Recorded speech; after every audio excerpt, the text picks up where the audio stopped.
Good morning, boys and girls. This is your teacher, Teacher Angie. I've really missed you, but I'm glad that we have this session so I can talk to you, so we can share the word of God.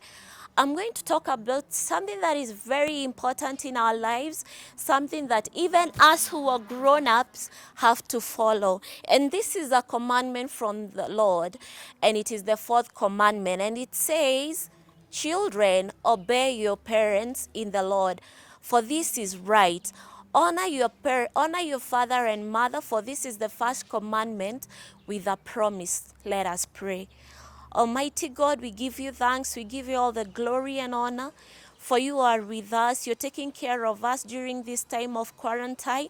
And we are trusting and believing that, God, this pandemic will come to an end and we will go back to our normal lives, and we will go back to school and see our friends and see our teachers and have a good time in school. In Jesus' name we pray. Amen. Now, I was talking to you about Ephesians 6 from verse 1.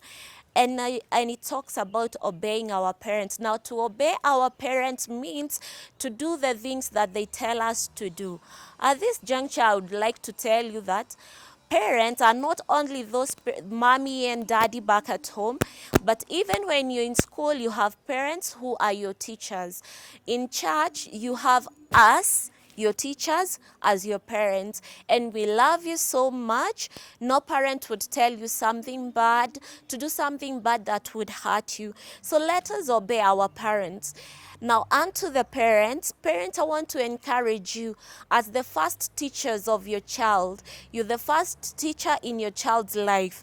Train them, because they do not automatically know that they're supposed to obey. It is up to us as parents to teach them how to be obedient and how to honor God. Now, kids, to obey means to do something that can be seen. When now you're at home, you still have a mommy who is your auntie. It is good to help her with some of the housework. When you're done reading, when you're done in the house playing, please obey your aunties who are taking care of you, and you can help them doing a few chores in the house, like you can sweep the house, or you can clean the table, or take the dishes to the kitchen. That way you'll be helpful and you will be obeying God. And do you know something? When you obey God, He's very happy with you. When you obey your parents, God is happy with you, and He smiles down at you, and He adds your life. He adds more days unto your life. So I'm believing that this has encouraged you and that you have learned something. And if you had learned it there before, I hope this has added unto what you knew. Let us obey our parents.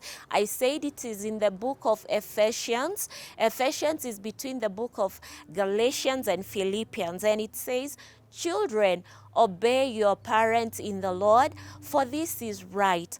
Honor your father and mother, for this is the first commandment with a promise." Now, I want to leave you with a song that we all know about obedience. Trust and obey, for there's no other way to be happy in Jesus, but to trust and obey. I hope you've been blessed. And before I go, I want to remind you to take care of yourselves. Stay at home. Nowadays we're doing online teaching, so if you have that, go and do that reading. If you don't, please revise on your own using your textbooks. Also, sanitize your hands at all times and avoid touching your face so that you don't get coronavirus. We love you so much, and that is all from me. Bye-bye.